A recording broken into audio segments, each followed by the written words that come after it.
Nah, sekarang kawan sekalian, bagaimana menyikapi demonstrasi damai di negeri yang seperti ini?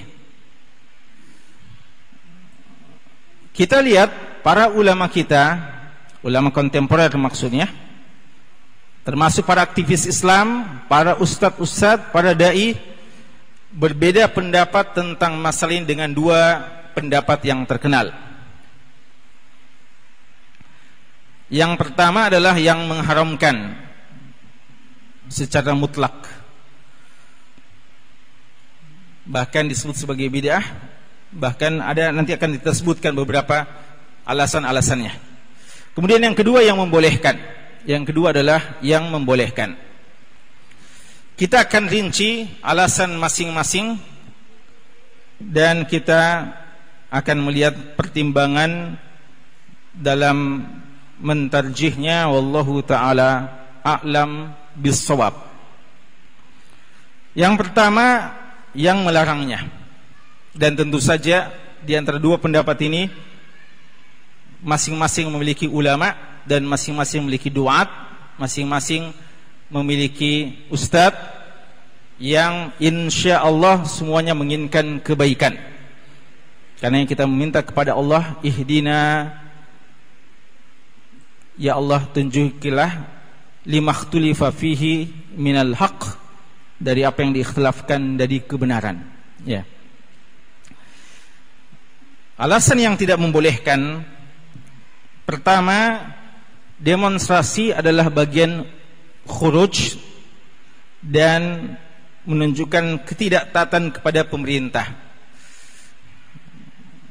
Khuruj artinya keluar dari ketaatan kepada pemerintah, bahkan terkesan itu adalah bentuk pemberontakan, keluar dari pemerintahan Islam yang sah.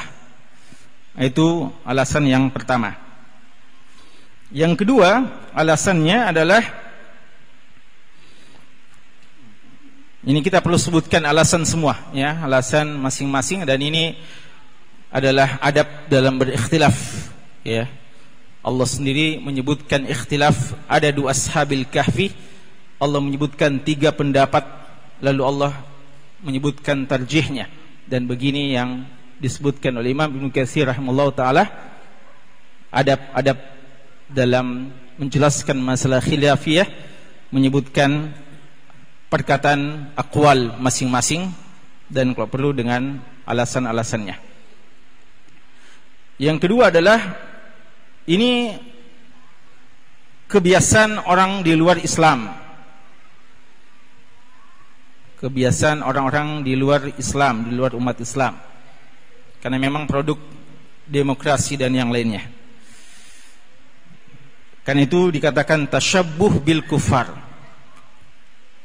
tasyabbuh bil kufar, ikut-ikutan dengan model orang-orang kafir. Yang ketiga, perbuatan ini, demonstrasi, walaupun demonstrasi yang damai, kemudaratannya lebih besar daripada manfaatnya. Dan jangan lupa, di antara kawaid amar ma'ruf nahi munkar, dan secara khusus taghyirul munkar, tidak mendatangkan mafsadah yang lebih besar. Yang keempat, ini bukan kebiasaan salafus saleh. Kalau dirunut sejarah Islam sejak awal, maka tidak didapati begitu perkataan ulama atau kelompok yang tidak membenarkannya. Mereka katakan tidak ada dalam sejarah Islam hal yang seperti ini dilakukan. Yang kelima, bahwa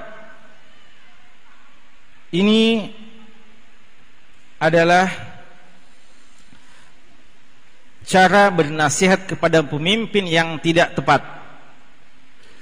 Karena seharusnya bernasihat kepada pemimpin itu secara rahasia, bisir, dan tidak dengan terang-terangan. Kemudian dalil yang lain, ya kalau mau disebutkan fatwa beberapa ulama, dan sebenarnya fatwa ulama justru mengambil dalil-dalil tersebut. Tapi nanti juga kita perlu bicara tentang fatwa ulama.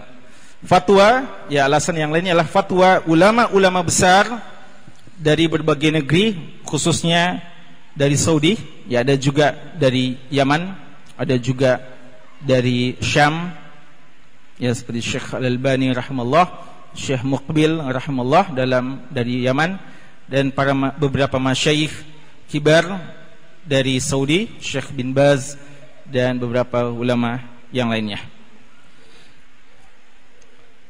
Ini alasan dari kelompok yang pertama.